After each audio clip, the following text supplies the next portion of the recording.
नमस्कार सभी को। जैसे कि आप सभी जानते हैं कि जब हम ध्यान करने लगते हैं तो जब आंखें बंद करके ध्यान लगाते हैं तो कुछ दिनों के लगातार अभ्यास से हमारा ध्यान लगने लगता है और हम बाहर से अंदर की ओर चले जाते हैं और बाहर का सब कुछ भूल जाते हैं। बाहर की दुनियादारी सब कुछ हमारा अंदर की ओर ध्यान लग जाता है और आत्मा फिर एक सफर पर निकल जाती है, जो सफर परमात्मा तक होता है। बहुत लंबा सफर। तो आइए जानते हैं इस सफर में आत्मा को रास्ते में क्या क्या मिलता है और ये सफर कितना डरावना और खतरनाक होता है, जानिए। नमस्कार, स्वागत है आपका हमारे चैनल धार्मिक वर्ल्ड में, एक ऐसा चैनल जहां भक्ति, श्रद्धा और आध्यात्म की अनमोल झलक मिलती है।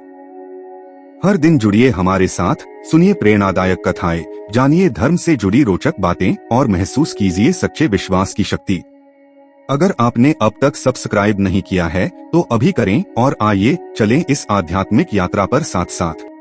जब ज्ञान लगने से आत्मा अंदर आगे की ओर बढ़ती है तो जो कुछ हम बाहर देखते हैं, नदियाँ, पहाड़, पेड़ पौधे, आसमान, खंड, ब्रह्मांड, दर्शन, ये सब चीजें हमारे अंदर ही है। बाहर ये सब चीजें इंसान को माया के जाल में फंसाने के लिए काल ने बनाई हुई है, ताकि लोग बाहर की दुनिया उसकी खूबसूरत चीजों में ही उलझा रहे। इंसान ध्यान करके अंदर परमात्मा की ओर जा ही ना सके। तो जब आत्मा धीरे धीरे आगे की ओर बढ़ती है तो सबसे पहले उससे घंटे शंख की मधुर आवाज सुनाई देती है और साथ में एक प्रकाश दिखाई देता है, जिस प्रकाश से आत्मा आगे की ओर सफर करती है। लेकिन कुछ लोग इसी घंटे शंख की धुन और प्रकाश को ही परमात्मा समझ लेते हैं, क्योंकि उनका ज्ञान अधूरा होता है। जो उनका गुरु होता है वो पूरे ज्ञान वाला नहीं होता, तो इसलिए कुछ लोग उसे ही परमात्मा समझकर वहीं रह जाते हैं। लेकिन जो लोग पूरा ज्ञान रखते हैं, जिनका गुरु भी पूरा होता है, वो इस आत्मा से परमात्मा तक के सफर में आगे की ओर बढ़ जाते हैं। फिर आगे आत्मा गुजरती है ब्रह्मा के देश से, जिस देश का नाम है त्रिकुटी। इस त्रिकुटी देश का रंग लाल होता है, जैसे सूर्य उदय होने पर होता है। हमारा मन इसी देश का रहने वाला है। आत्मा मन को त्रिकुटी में छोड़कर आगे की ओर बढ़ती है, फिर जाती है 10वें द्वार में। यह बहुत प्रकाशमय होता है। आत्मा यहाँ मानसरोवर में स्नान करती है।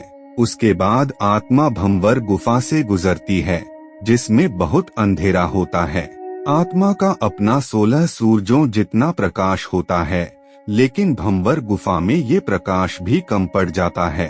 तब आत्मा अपने सतगुरु को याद करती है। फिर सतगुरु वहाँ पर आकर आत्मा को अपना प्रकाश देते हैं और आत्मा को भंवर गुफा से पार करवा देते हैं। उसके बाद आत्मा जब आगे चलती है सफर पर, तो उसको एक छेद पार करना होता है। उस छेद की लंबाई और चौड़ाई सुई के पिछले हिस्से जितनी होती है, जिसमें हम धागा डालते हैं। इतने छोटे छेद में से आत्मा को गुजरना होता है। लेकिन आत्मा गुजर तो जाएगी, पर आत्मा के साथ मन होता है। इस कारण से वो उस सुई जितने छेद में से नहीं गुजर सकती, क्योंकि हमारा मन बहुत बड़ा होता है। उस मन में मोह, माया, काम, वासना, क्रोध, अहंकार भरा होता है। तो आत्मा मन को वहीं छोड़ देती है और अकेले उस छेद को पार कर लेती है।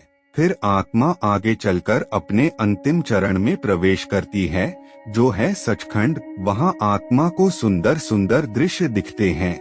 वहीं सामने कुर्सी पर सचखंड का मालिक परमात्मा बैठा हुआ है। आत्मा परमात्मा से मिलकर उसी का रूप बन जाती है। Thank you watch this video. Subscribe करें धार्मिक वर्ल्ड।